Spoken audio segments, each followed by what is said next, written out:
6 ng umaga nang magising si Rafi kinabukasan. Wala si Liv sa tabi niya. Bumaba siya para hanapin ito. Hindi pa nga pala niya nadidiscuss rito ang bakasyon na plano niya sa mga susunod na araw. Inisip niya na pag-usapan iyon habang nagkakape sa umaga. Hinanap ni Rafi si Liv sa kusina.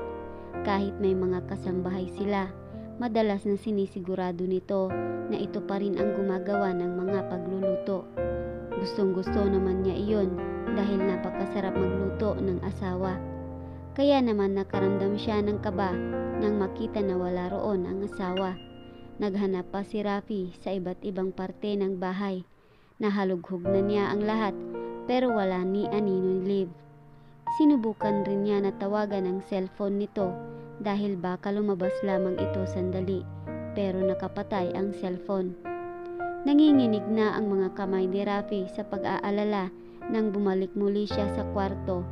Tinignan niya ang kabinet. Nanigas siya nang makita na wala na ang mga damit nito. Ang tanging nakita lamang niya ay isang kulay dilaw na papel. Kinuha niya iyon at binasa. I have to leave, Rafi.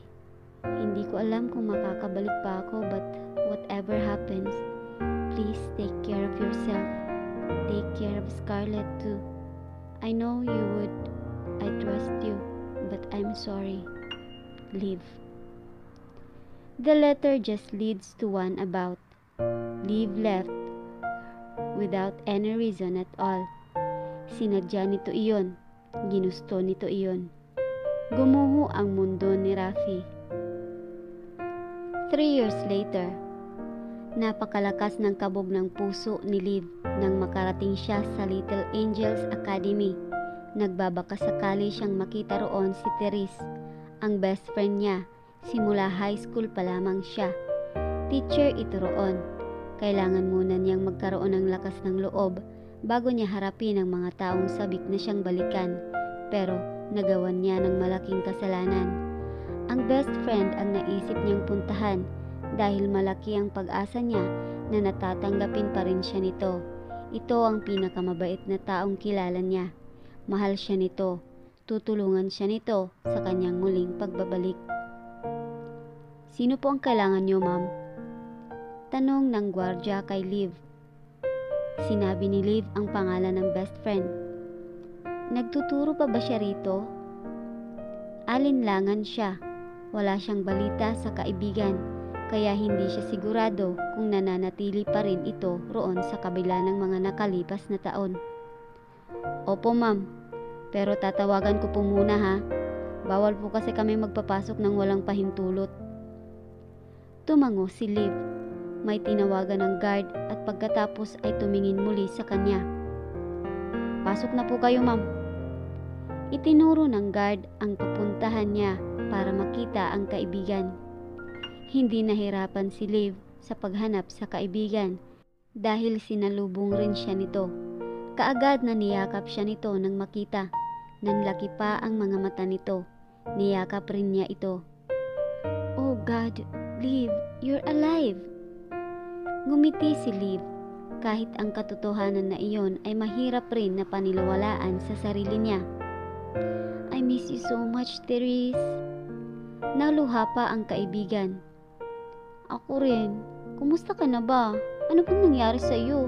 Bakit umalis ka na lang nang walang magandang paalam? Mamaya ko na ikukwento.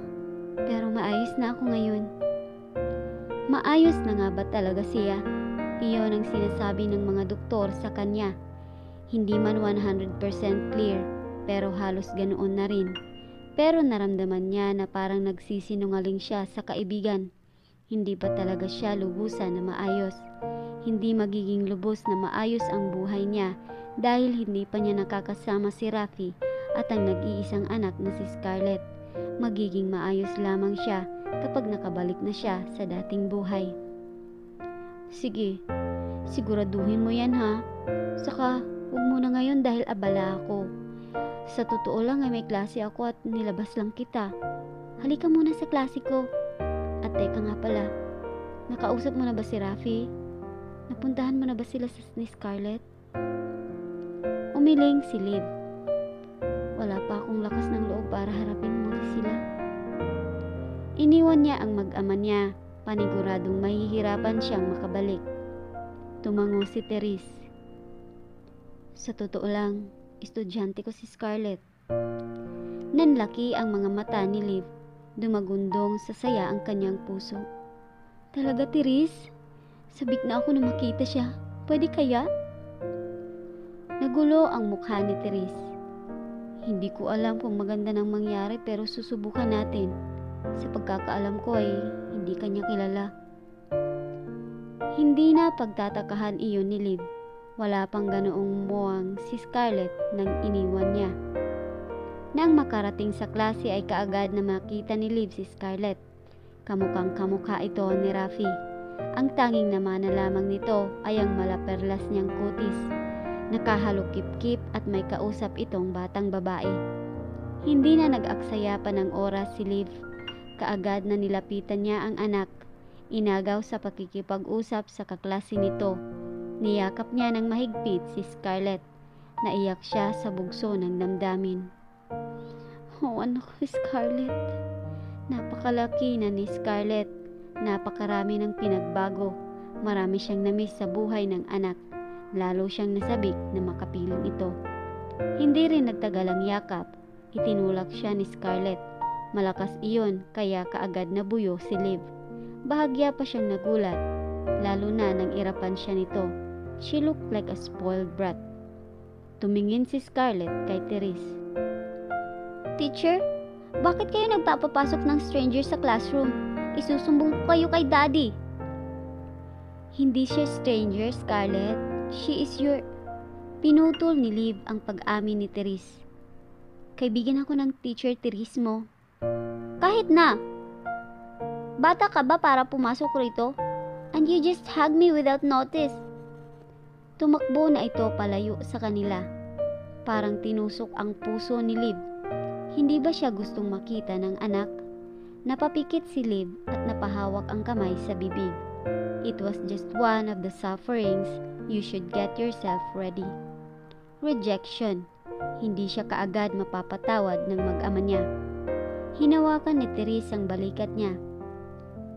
It's okay. Sadyang ganon si Scarlett. Wala siyang kaibigan sa school. Bakit? How was her performance? How was she? Hindi niya man lang pala natanong iyon. Academic. Wala man problema. Siya ang nangunguna sa klase. Pero ang ugali niya. Ay. Napabuntong hininga si Therese. She's a brat. Kasalanan ko iyon. Sinisi kaagad ni Liv ang sarili. Wala siya sa tabi ng anak sa mga nakaraang taon at alam na niya na makakaapekto talaga iyon sa anak. Hindi rin niya masisi si Rafi kung hindi nito napalaki ng maayos si Scarlett. Napakalaki ng responsibilidad nito sa negosyo. It was going to be hard, Liv. Rafi was not the same anymore. Sa tingin ko ay nasaktan talaga siya sa pag-alis mo noon. Huminga ng malalim si Liv. Kaya sa'yo muna ako lumapit, Therese. Kailangan ko ng lakas ng loob. Tutulungan mo naman ako, di ba? I can always be here for you, Liv. Pero ang pamilya mo, hindi ko hawak ang damdamin nila. Tumango-tango si Liv. Nakakatakot, lalo na sa reaksyon at nalaman niyang impormasyon mula sa kaibigan, sa lagay ni Scarlett at ni Rafi. Pero kinalma niya ang sarili. Kung nagawa niyang makasurvive sa isang napakalupit na sitwasyon sa nakalipas na 3 taon, magagawa rin niyang makasurvive sa sakit na kakaharapin sa muling pagbabalik niya sa pamilyang naiwan. Mahal niya ang mga ito. Gagawin niya ang lahat para makasama muli ang pamilya. Everything about her family is worth fighting for, lalo na ngayon na may lakas na siya para ipaglaban ng mga ito.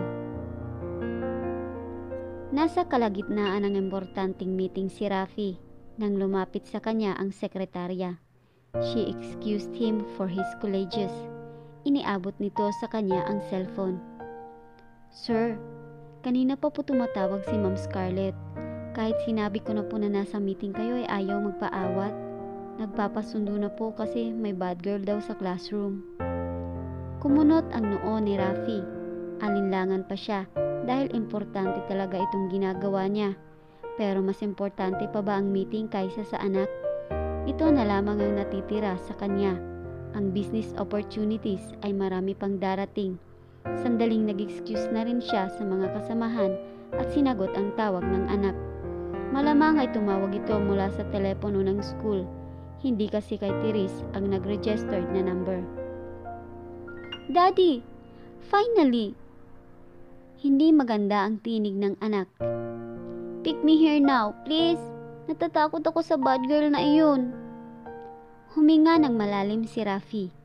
Mamaya pa ang labas nito sa klase at dahil kaka-resign lang ng panglima na yata na yaya nito, ay siya ang susundo sa anak. Sweetie, I'm on an important meeting. Mamaya pa kita masusundo. No! What if kuhanin ako ng bad girl na ito? I'm scared, Daddy. May mga guard dyan. Nandyan si Teacher Therese. Nothing bad will happen to you. Pagpapanatag niya sa anak. Sa gulat ni Rafi ay umiyak ang anak. I want you here, Daddy. Niyakap na lang ako basta nung babae and I feel scared with her touch. Sabi niya, friend daw siya ni Teacher Therese. Kakaiba yung feeling ko nang yakapin niya ako. I felt uncomfortable with her, so I think she's bad. Natunaw ang puso ni Rafi nang umiyak ang anak. Pero kaagad rin na tumigas iyon nang marinig ang mga sinabi nito. Kaibigan ni Therese, basta-bastang niyakap si Scarlett. Kakaibang pakiramdam sa yakap. Nagngit-ngit ang ngipin ni Rafi. Kung ganoon, ay bumalik na ang Santa Santita. Nagpaalam si Rafi sa anak. Sinigurado niya na mapupuntahan niya ito. Tinapos niya ang meeting at kinansel ang mga susunod pa. Nasa kapahamakan nga ang anak niya. Mabilis siyang nakarating sa Little Angels Academy. Pinuntahan niya si Scarlett. Ipinagkatiwala niya ito sa bodyguard. Pagkatapos ay pinuntahan niya si Therese na nasa faculty room daw. May sariling opisina si Therese kaya nag-iisa lang dapat ito sa loob. Pero inasahan na niya na hindi lamang ito ang makikita roon. Naroroon rin si Liv. Ang hindi nga lamang niya inaasahan ay ang damdamin niya nang magkasalubong ang kanilang mga mata. What the hell was this feeling that he wanted to hug his missing and estranged wife just by looking at her? Galit siya rito. Iniwan siya nito at si Scarlett ng 3 taon. Hindi ito nagbigay ng dahilan, pero hindi siya tanga para hindi mag-imbestiga at malaman iyon. Inisip niya noon na maaaring kandidata si Liv bilang santa, but she was a sinner. Magnanakaw ito. Ninakaw nito ang pangarap niya, nila ni Scarlett na magkaroon ng isang pamilya. She betrayed them. Nang maalala ang sakit, nawala rin naman ang masayang damdamin na hindi inaasahang maramdaman niya nang makita ang asawa. Pinanaig ni Rafi ang galit.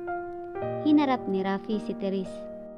Pinagkatiwalaan kita at ang school na ito para kay Scarlett, Therese. I also believe you are a good person. You cared for Scarlett. Kaya nga ginusto ko na pag-aralin ng anak ko sa school na ito. Paanong nagawa mong mapalapit ang masamang loob sa anak ko? Sobra ka naman magsalita, Rafi. Hindi naman masama si Liv. Alam ko iyon. Alam mo iyon at alam ko iyon. Noon. But years can change a person, right? And I know that she was changed too. Nagngingit-ngit si Rafi sa galit. Kapag nalaman ko na pinalapit mo pa muli ang babaeng yan kay Scarlett, ay iaalis ko ang anak ko sa school na ito at baka magsampa pa ako ng kaso. Walang pag-aalagang school na ito sa anak ko. Rafi, wala naman ako masamang ginagawa kay... Naningkit ang mga mata ni Rafi. Wala. Tinawagan ako ng anak ko at sinabing tinakot mo raw siya. Basta-basta mo na lang siyang niyakap. Ina siya ni Scarlett, Rafi. Karapatan naman niya na makasama at yakapin ang anak niya. Pagtatanggol muli ni Therese. Tinanggal na niya ang karapatan na yon. Simula nang iwanan niya na lang kami ng basta ni Scarlett. Hindi siya dapat tawagin na ina. Walang inang mangiiwan na lamang ng basta sa kanyang anak. Bumukas ang lungkot sa muka ni Liv sa mga masasakit na salita ni Rafi. Pakiramdam niya ay nalulungkot rin siya. Lalo yata siyang nagalit pero sa sarili na niya iyon. How can she still affect him? To think na wala namang pagmamahal na namamagitan sa kanila sa simula pa lamang. Tumalikod si Rafi. Hindi siya pwedeng magulo. Sinaktan sila ni Liv sa pag-alis nito, kaya tama lamang nasaktan rin niya ito sa pagbabalik nito. Naging malaki ang epekto ng muling pagkakaharap ni Liv sa kanyang mag-ama. Hindi siya makatulog kahit komportable naman ang lagay niya sa bahay ni Therese. Kahapon, nang makarating siya sa bansa, ay naghotel muna siya. Ngayon ay ipinatuloy na siya ng kaibigan sa bahay ng mga ito, pero hindi niya magawang mapakali. I have to leave. Giit ni Liv sa kaibigan. Alas 9 na ng gabi.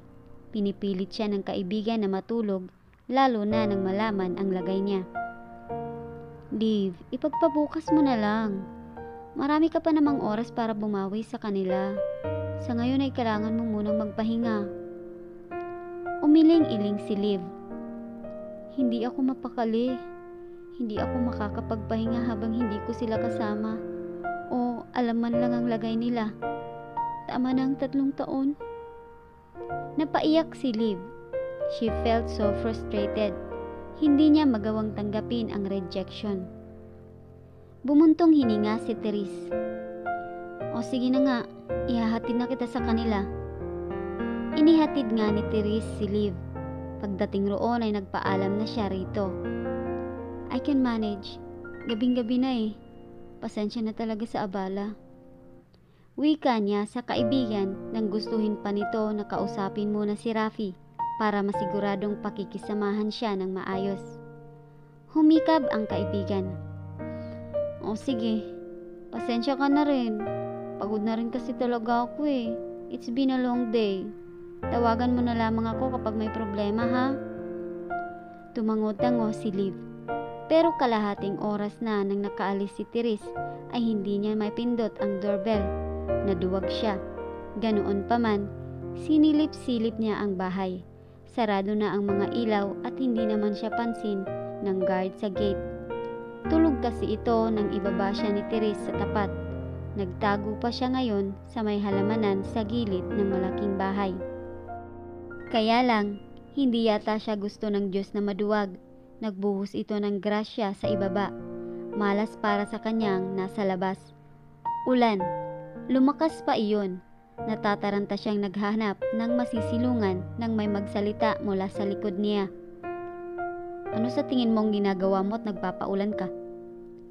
Nakakunot noo si Rafi nang magsalita. Lumukso ang puso niya.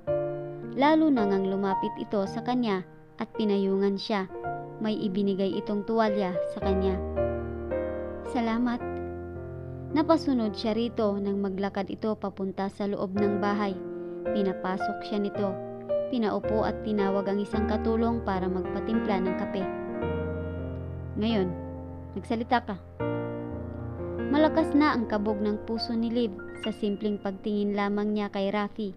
Pero ngayon ay tila binobomba man na iyon sa maotoridad nitong tono. Paano mo nalaman na nasa labas ako? From your good friend. Sino pa nga ba? Tinawagan niya ako. Inantay ko na mag-doorbell ka. Ikaw ang may kailangan kaya bakit ako manglalapit? Nakagat ni Liv ang ibabang labi. I'm sorry. Tinaasan ni Rafi ng kilay si Liv. Sorry? Hindi iyon ang hinihingi ko mula sa'yo. Sagutin mo ko. Huminga ng malalim si Liv. Sige. Saan mo ako gusto magsimula? Sa tanong ko. What else? Yun lang naman ang interesado akong malaman. May paliwanag ako sa lahat, Rafi. Paliwanag? Sarkasmong tumawa si Rafi. Hindi na kailangan. Alam ko na ang lahat. Nanlaki ang mga mata ni Liv. Alam mo? Paano? I cared for you, Liv. Hindi nakaligtas kay Liv ang past tense na ginamit ni Rafi. Siyempre, mag-iimbestiga ako kung ano talagang nangyari, kung bakit ka nawala. Bakit mo kami iniwan? At hindi ko na gustong pag-usapan pa natin ang tungkol roon. That's a part I just wanted to forget. Ganoon din naman si Liv. Hinding-hindi na niya gustong balikan pa ang kabanata na iyon ng kanyang buhay. It was the worst of all. Naiintindihan mo ba ang dahilan ng pag-alis ko, Rafi? Umiling ito. Hindi, kahit kailan. Tumango-tango si Liv. Hindi man iyon ang inaasahan niyang sagot mula kay Rafi, ay tinanggap pa rin niya. Inisip rin naman niya kasi ang mangyayari sa kanyang mag-ama sa pag-alis niya. Masakit iyon, pero may isang bahagi pa rin ng isip niya na maiintindihan siya ni Rafi, na maiisip nito na magiging masakit kung kasama siya nito at ni Scarlett, pero wala siyang silbi. Alagain pa siya. Iniwas lamang niya ang pamilya niya sa emotional pain. Hindi niya gustong pagdaanan ni Scarlett ang pinagdaanan niya sa mami niya noong bata pa siya. Isa pa ay wala rin na kasiguraduhan ng lahat. Ayaw niyang makita ng mga ito ang paghihirap niya. Pinangakuan lamang siya ni Rafi ng pangalan nito. Hindi siya nito mahal para magawa niya itong sandalan sa hirap ng dinananas niya sa loob ng 3 taon na iyon. Okay, ang tungkol sa tanong mo ngayon, nahiya ako. Natakot ako sa rejection. Kahit ginusto ko ay parang nawalan ako ng lakas ng loob. Kaya nagpapasalamat ako na pinapasok mo ako. Ikaw na mismo ang nag-rescue sa akin.